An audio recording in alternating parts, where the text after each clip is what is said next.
প্রথমেই বলে রাখি এই ভিডিওটি শেষ পর্যন্ত দেখুন। হাই বন্ধুরা, তোমরা সবাই কেমন আছো? আশা করি ভালো আছো। বন্ধুরা, এই গল্পে ডুব দেওয়ার আগেই বলে রাখি লাইক শেয়ার করতে ভুলবেন না এবং আমাদের ইউটিউব চ্যানেলে প্রতিদিন দুপুর 2টায় ও সন্ধে 7টায় ভিডিও দেখতে হলে চ্যানেলটি এখনই সাবস্ক্রাইব করে বন্ধু হয়ে পাশে থেকো। বন্ধুরা, আজ তোমাদের জন্যে একেবারে নতুন কড়াকড়ি ভিডিও নিয়ে চলে এলাম। আশা করি শেষ অবধি শুনলে তোমাদের ভালো লাগবে। তাহলে চলো বন্ধুরা। আমার নাম পাখি।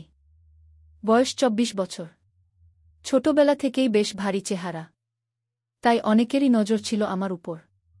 ক্লাস তখন 12 ক্লাস, বয়স মাত্র 18। আর্টসের স্টুডেন্ট হওয়ার দরুন কম্পিউটার অ্যাপ্লিকেশন নিয়ে ভর্তি হলাম পাড়ারই এক স্যারের কাছে। নাম অনিশদা, সবাই ডাকে দাদা বলে। আর যেমন ডাক তেমন কাজ। পাড়ায় এরকম চাঁদের টুকরো ভদ্র ছেলে একটাও নেই। অল্প বয়স থেকে কোচিং সেন্টার খুলে বেশ নাম কামিয়েছে।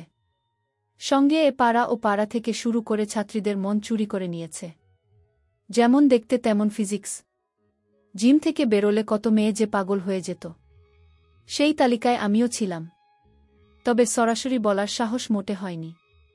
বেশি হেয়ালি না করে এবার আসি আসল কথায়। এমনই একদিন ক্লাসের ফাঁকে দাদার কম্পিউটার ঘাঁটছিলাম। যা হয় অল্প বিদ্যায় হাতড়াতে হাতড়াতে কখন যে গোপন ফোল্ডারের হদিশ পেয়ে যাই। সেই ফোল্ডার খুলতেই বেরিয়ে পড়ল একের পর এক ভিডিও। দেখে মজা পেয়ে ভেবেছিলাম সকলের আড়ালে একটা নিশ্চয়ই দেখে ফেলব। কিন্তু ওই যে চালাকি করতে গিয়ে পড়লাম ধরা। শনিবার হাফ ছুটির পর সোজা পড়তে আসতাম। এমনই এক দুপুরে পড়তে এসে দেখি দাদা বেরিয়েছে। আর আমরা যে 4 জন পড়তাম তাদের একজনও সেদিন পড়তে আসেনি।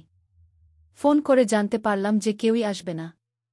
তাই এরকম সুযোগ হাতছাড়া করা যায় নাকি? একা ঘরে চুপচাপ কম্পিউটার চালিয়ে ফোল্ডার খুঁজে বের করে যেই না ভিডিও চালিয়েছি অমনি দাদার উৎপত্তি। কি দেখছিস? না কিছু না দাদা। মানে এই ভিডিওটা শুরু হয়ে গেল হঠাৎ করে। ঘরময় তখন আওয়াজ। আঁকতে ঘর ভরে গেছে। আমার শরীরে ততক্ষণে শিহরণ দিচ্ছে। তড়িঘড়ি ভিডিও তো বন্ধ করলাম। কিন্তু এরপর ঠিক কি হতে চলেছে সেটা আমার ধারণার বাইরে ছিল। অনিশদা হঠাৎ জিজ্ঞেস করল, বাকিরা কোথায়? আমি বললাম, আসবে না। তা এই ভিডিও কোথায় আছে জানলি কিভাবে? সত্যি বলছি দাদা, আমি কিছু জানি না। কাচুমাচু করে উত্তর দিলাম। দাদা গিয়ে নিজের চেয়ারে বসল। বলল, এদিকে আয়। আমিও ভয়ে ভয়ে এগিয়ে গেলাম। বললাম, সরি দাদা, আর হবে না। উল্টো দিক থেকে উত্তর এলো, হবে না বললে তো আর হবে না। এখন তো অনেক দেরি হয়ে গেছে। এবার তো তোমাকে শাস্তি পেতেই হবে। এসব শুনে আমি প্রায় কাঁদতে বসব, এমন সময় আমার হাত ধরে একটানে আমাকে নিজের কোলে বসিয়ে দিল। বলল, যা দেখেছ।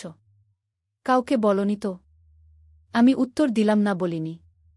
বেশ, এবার যা হবে আর যা হতে থাকবে সেটাও কাউকে বলবে না কেমন?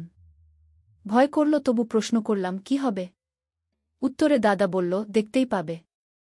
আস্তে আস্তে স্কুলের সাদা জামার পরা অবস্থায় পিছন থেকে জড়িয়ে ধরল। আস্তে আস্তে ঘাড়ের কাছে মুখ নিয়ে গিয়ে কপালে চুম্বন দিয়ে বলল, দুষ্টুমি যখন করেছ এবার এই শাস্তি তোমাকেই পেতে হবে। ভয়ে আমার আর কথা বেরোচ্ছে না। সময় যেন থমকে গেছে, বুঝতেই পারিনি। প্রথমে একটু ছটফট করলেও পরে আর কিছু বলিনি। আস্তে আস্তে বলল, যা ভিডিওতে দেখেছ এখন তা তোমার সঙ্গেও হবে। ভয় পেলে চলবে। বলে হাসতে হাসতে দুজনেই কাজ শুরু করল। শরীরে যেন একটা কারেন্ট খেলাম মনে হল। দাদা আসতে। ছাড়ো। কে শোনে কার কথা? কিছুক্ষণ এভাবে চলার পর চুম্বন দিতে লাগল, কখনো কপালে কখনো গলায়। প্রথমবার কোনো পুরুষের এভাবে আমাকে স্পর্শ করায় আমার অস্থিরও লাগছে। ভয়ও লাগছে কেউ যদি জেনে যায়। এবার নিজে আবার চেয়ারে বসে আবার কোলে বসিয়ে দিল। কিন্তু আর থামল না। বলল, এটাই তোর শাস্তি। আমার গোপন কথা জানবি আর শাস্তি পাবি না। সেদিন বাড়ি ফেরার আগে আরও এক রাউন্ড কোচিং ঘরের কোণে রাখা ছোট্ট খাটে উপর বসিয়ে পরীক্ষা নিল। আর বলেছিল, এখন থেকে শনিবার তোর শাস্তি পাওয়ার দিন। মিস করলে এর থেকেও বেশি শাস্তি পাবি। মনে থাকবে তো? মাথা নেড়ে আমি বাড়ি চলে গেলাম। ওই দিনের পর থেকে ওই টাইমের বাকিদের অন্য ব্যাচে সরিয়ে দিয়েছিল। ওই 2 ঘন্টা শুধু আমার ছিল। প্র্যাকটিক্যাল ক্লাসের সঙ্গে প্র্যাকটিক্যালি কাজও চলত। প্রতি শনিবার দুপুর হলেই চেয়ারের উপর বসিয়ে ক্লাস নিত। কখনো টেবিলের উপর বসিয়ে আবার কখনো নিচের মেঝেতে। এই গল্পটি ভালো লাগলে লাইক করে জানাবেন, তাহলে আরও ভালো ভালো গল্পও শেয়ার করব। বন্ধুরা, ভিডিওটি ভালো লাগলে শেয়ার করে চ্যানেলটি সাবস্ক্রাইব করে পাশে থেকো।